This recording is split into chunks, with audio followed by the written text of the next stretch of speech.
Everybody, it's Jeremy. Welcome back to Lucid's 2022 Tournament Game 4, where we are playing Nazca. This is turn 99. We're almost there. Holy fuck. Let's take a look at what happened this turn.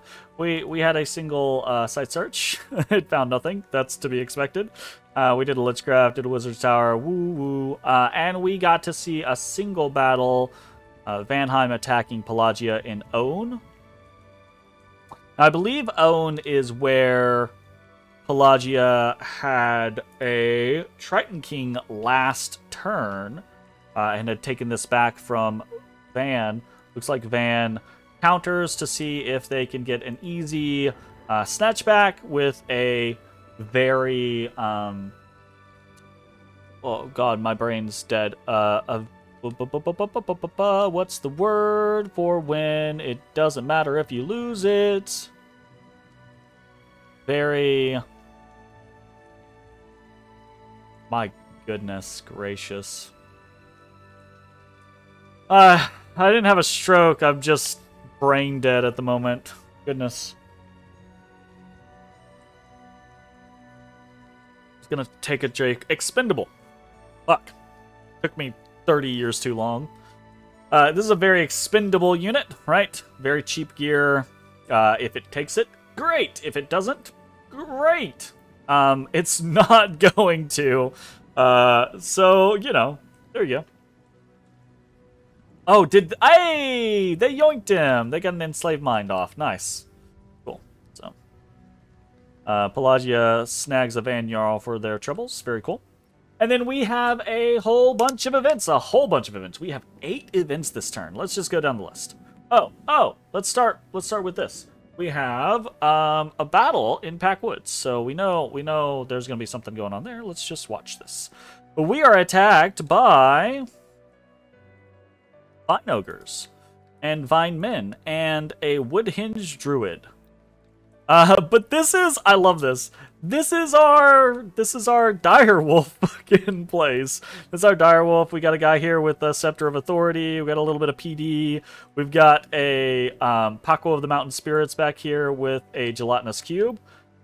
So these direwolves, I don't think anyone else is gonna really get involved in this. These direwolves are just gonna run over these fucking vines. Like, direwolves don't really matter to players. But they'll fucking indie up. Like, easy peasy. We lose 2 direwolves. We butcher that. That was great. Awesome. So I guess battles versus indies this turn. 1 win and 0 loss. So there you go. There's that. And then we actually have those events. So events in Packwoods, an entire village has been devoured by vine men that are now spreading over the rest of the province. So we get attacked, but also we lose some population in Packwoods. In Nazca, the Dome of Solid Air has attracted some playful beings that seem fascinated by its magic. So we actually got a bunch of sylphs here, which is fun. In Miratrand, we have another rebirth event, so increased population and income. In Baral, we have another province income event. Very cool. In Nazca, a treasure has been found, so we get a massive amount of gold, some fire, air, water, and earth gems, and a rat tail, which is fun. In Pavonia, war has broken out, so that's no good. We get some unrest. We lose population immediately, and then also people are leaving the province, so this is just more population loss, right? In Satrandith, we get some air gems, and then in Noranthian, we get some more gold. So, holy crap, great turn. Even counting the 2 negative events that we got, just a butt ton of gold and a lot of other nice goodies. So, events for the turn: 2 negative, 6 positive. Packwoods population minus 440. Pavonia unrest plus 26 and population minus 1,460. So those are both meh. We don't like those. That's a lot of population loss in Pavonia. Very, very unhappy. Actually, where is Pavonia? Yeah, so I mean that was a quarter of the population in Pavonia. So that's crap for them. But you know, whatever. We were burning this province to the ground anyways. Might as well. Doesn't matter in the long run, right? And then for the good side of events, we had Mirrortrand population plus 190 and income plus 1, Baral income plus 5. Gold for the turn, we got plus 1,681. We got fire gems, 2 fire gems, 11 air gems, 2 water gems, 4 earth gems. We got a rat tail, which is kind of whatever. And we got 12 sylphs, which is cool. So that was fun. Let me notate that real quick, and then we can move onwards with this turn. And turn done. No, but kind of really, actually. Not a lot's happening this turn because we talked about this last turn. The 3v1 alliance has basically fallen apart. I don't want to say fallen apart. It just never really triggered, right? Ulm continuously had a, hey, I need some more time to do this. I eventually got really busy in real life and had a scenario where it was like, okay, well, I'm just gonna stagnate, right? I played my turns, obviously, but like, I didn't go out of my way to really push the 3v1. And now Pelagia has attacked, which is all well and good, but they're basically attacking alone, which is not great, right? So we have decided, right, that if the 3v1 is going to happen, we could try to 2v1 with Pelagia. I don't think it would matter. We might basically be doing that anyways in the way that we're going to go about this. But if we declared attacks right now, I don't think it would matter that much. I think it has to be a 3v1, or else Van will just do what Van's going to do, right? So, while I am trying to more actively push for that 3v1 scenario, I'm also just planning to try to throne rush and see how it goes, right? We need 2 thrones. If we could take Viserion, Mudwood, Furium, Satala, or Cern, right? Those kind of being the main options. Though we could potentially hit over into what's the really logical one? I think it's no, it's not Green Coast, and it's not Resting Heights. It's Spires of Ascension, I think, is one that we could actually actively hit from Amul, and from Obelshin. We could like from both sides. If we were to do something like that, maybe there is a super low percentage chance of us winning. I don't think that that's going to be the case, but at least if we do that, we'll go down fighting, right? Like if we do that, it won't be just a scenario where Van is like, oh well, I win. You know, it'll be Van has to go, okay, well, I have to expend this many resources and then I win. So, okay, cool. Right, fair enough. So that's the plan, right? So let's talk about what are we doing in order to enact that plan. We have a couple of main focuses. The first one is Thaumaturgy 9, right? Thaumaturgy 9 gets us astral travel is the primary focus. Master and Slave is kind of like a secondary, maybe this combat trick will help us kind of situation. We've been putting together a small bundle of slave matrices in order to assist with that concept, since we did not 20 turns ago decide this is the plan that we're going to enact. So let's boost for Master and Slave, which is what we would have needed to do. We might start saving up and seeing if we can do that. We're starting to try to bank more Astral Pearls, but this is mostly banking with the concept of like, we're going to need Astral Pearls and we're probably going to need them to Astral Travel. So that's probably where this is going. Probably not to boosts, but if we get an opportunity to boost, maybe we'll go that route, right? So we're doing that. We're consolidating into different locations, into Nifl, into Amul, into Obelshin. We are trying to put together forces that can actually challenge these thrones, and that will be resilient enough that Vanheim will have to actually put together real composite forces or use a lot of gems, right? Like, we don't want to just hit something with like a single unit and it's like, hey, Vanheim, do something about this single unit that's not going to crack this fort ever. You know, although the single unit play can actually work if you then crumble the fort. But anyways, we got options. We're moving towards those options. One of the other things, aside from just consolidating power and trying to hit Thaumaturgy 9 so that we can Stygian paths and astral travel and yada yada yada, is that we are trying to push our freaking Dominion. We are preaching in every damn location that we can. We are moving more preachers into more locations that we need, and we are getting even more. Obviously, we got a lot of money to play with this turn. We're going to make a lot of Malquay priests. We're going to make a lot of Huron priests to try to increase the amount of preaching that we can do to push our Dominion and try to actually get things going. Well, I even consider, like, we probably need to be preaching with multiple people in multiple places. That would probably be the better bet. I don't know that we're going to pull the trigger on that immediately because we're trying to move. Having one preacher in every province is one thing. Having 3 or 4 or whatever, you know, to actually like counteract things is more of an investment, and those mages we need to be sending to the places that we're going to be attacking, right? So it's kind of a situation where it's like, I want to do this thing and I probably should do this thing, but I have to make a decision on, do I try to push my Dominion or do I try to get people in position to actually attack Van? So we're going to make the second choice for now.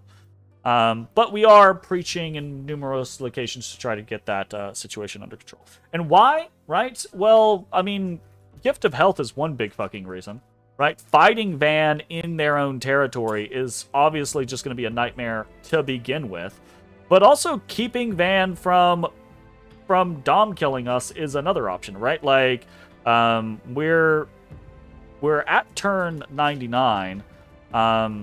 Our control over our Dominion is not great. It is getting better, but I have heard tale that Ulm and Pelagia are having rough times with their Dominion as well, right? So Van has gotten very big with a lot of fortifications, meaning that's a lot of temple checks, and Van can do blood sacking, right? Let me check.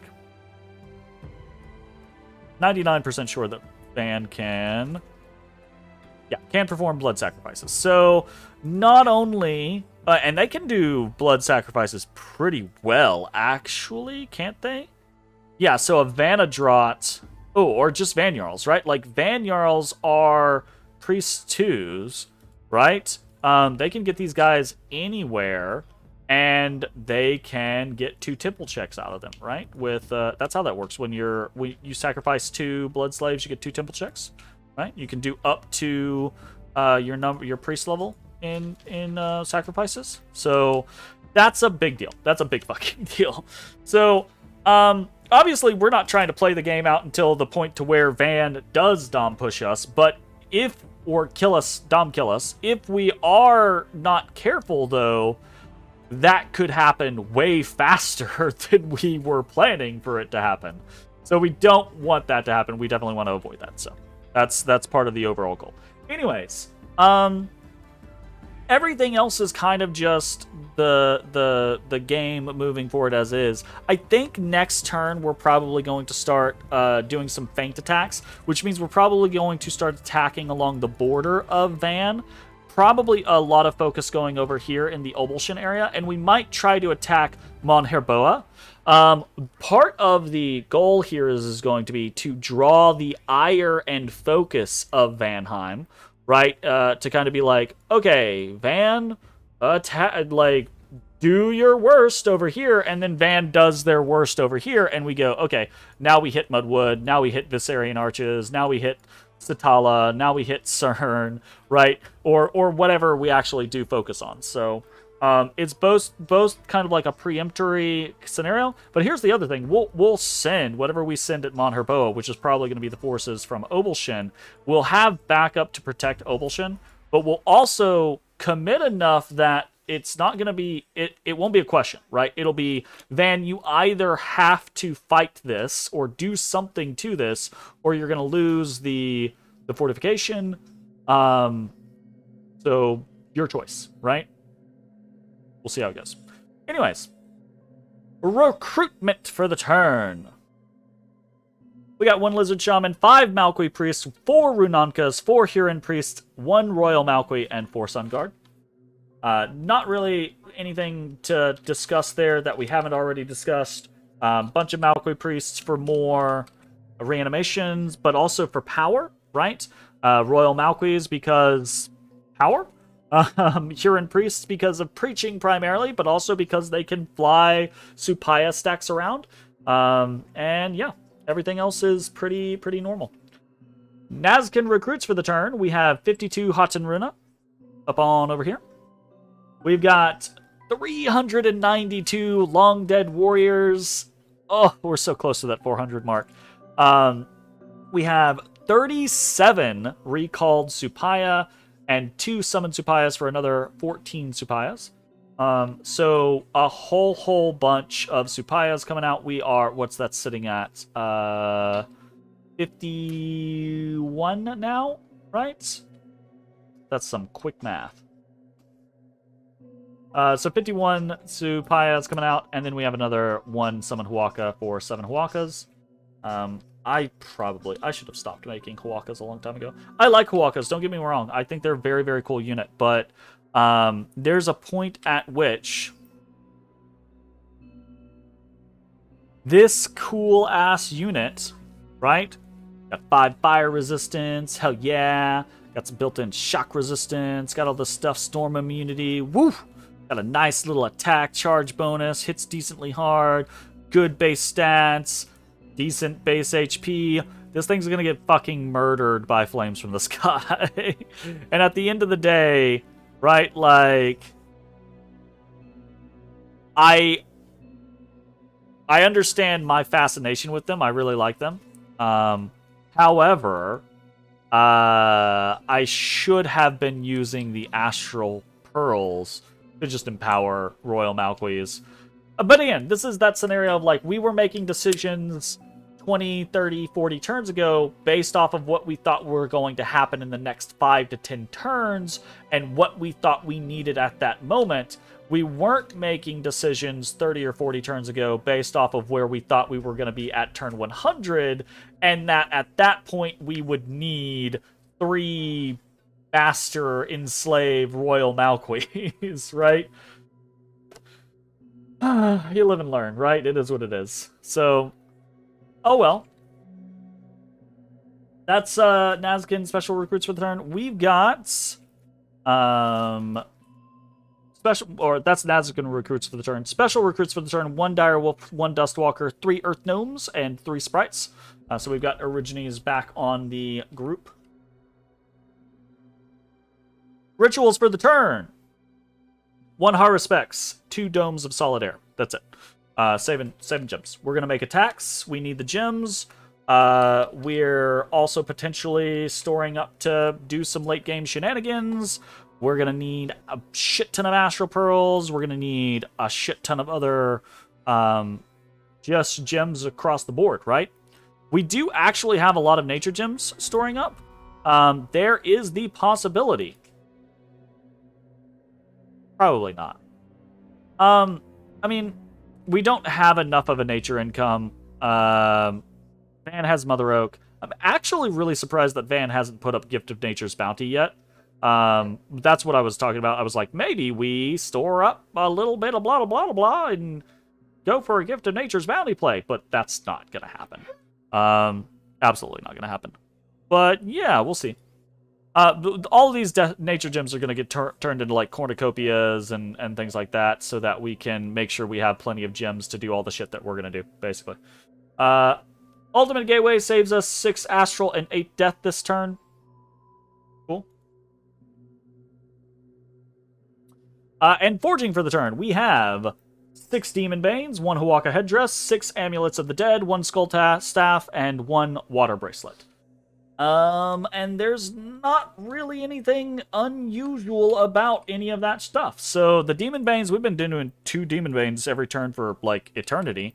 We're probably going to throw a Demon Bane on every fucking unit that's in this army when it goes out. We're probably going to throw Demon Banes on every unit that we can in the future. If I had more fire, I would probably be including a lot of Rings of Fire as well. Or things like Dragon Helmets, I think, are potentially a better opportunity, right? Especially when paired with a Demon Bane, you can put a Dragon Helmet on there, get some good head protection, get some more fire resistance, get a good morale boost, because Wailing Wind's Blood Rain is gonna fuck a bunch of people up. I'm waiting to lose my shit over that one. Oh, God. 6 Amulets of the Dead. That's a lot, but we've been doing a lot of Malquai Priests here lately. We're doing another 5 this turn, and we had 1 that we missed, apparently, last turn. So we're just going to try to get them all outfitted so that they're producing the most that we can. Another 5 Malquai Priests with Amulets of the Dead is, what, another 45 Long Dead per turn? So we'll break that 400 cap pretty soon. That'll be cool. Pretty excited about that. Everything else I think is pretty typical. I'm expecting we're going to declare some attacks next turn. If not next turn, it should be the turn immediately after that. I'm not going to wait significantly longer. I don't know if Ulm is ever going to... I think they took another freaking province. I think they finally took Arco, right? I say finally. They were only there for like 2 turns. But I think they also took Isepne from Van, or took it from Van, right? So I don't know. Like, I understand where Ulm is at. Look at this noodle. Like, look at this fucking noodle. I fully understand where Ulm is at, but we should have been attacking 10 turns ago. We should have, I say, okay, it wouldn't have been 10 turns ago. Pelagia and I ended the war on 89. Pelagia needed at least, like, I think they told me 3 turns. So we all should have been attacking on turn 93. Turn 95 at the latest, if there was like Ulm was like, okay, yes, I'm in. I need to move this, and this, and it's going to take me 5 turns, right? Okay, sure, fine. It is what it is. We're gonna throw what we can at the thrones that we can. We're gonna do a couple little feints. We're gonna see how it goes, and we're gonna cross our fingers. We do have a couple of things going in our favor. We are very, very good at cracking forts. We have a very, very long reach. So those are all very good for us. And in specifically the concept of like Viserion Arches and Mudwood, if Arco still holds those places, it's kind of almost like fighting on neutral ground, right? Because I don't expect Arco is going to really do anything to try to protect those locations. So, you know, I guess we'll see how it goes. Anyways, I'm not going to hem and haw that much over this particular turn anymore. We've got more scouts moving into locations, but aside from that, that's pretty much it. Next turn, we will have Thom 9. We'll see how it goes. Thanks for watching. Bye-bye, everybody. Hey, everybody. Thanks for watching. If you enjoyed the video, consider leaving a like, commenting, or subscribing. It really helps me out. If you'd like to see me live, head over to my Twitch at twitch.tv/thedistanthorizon.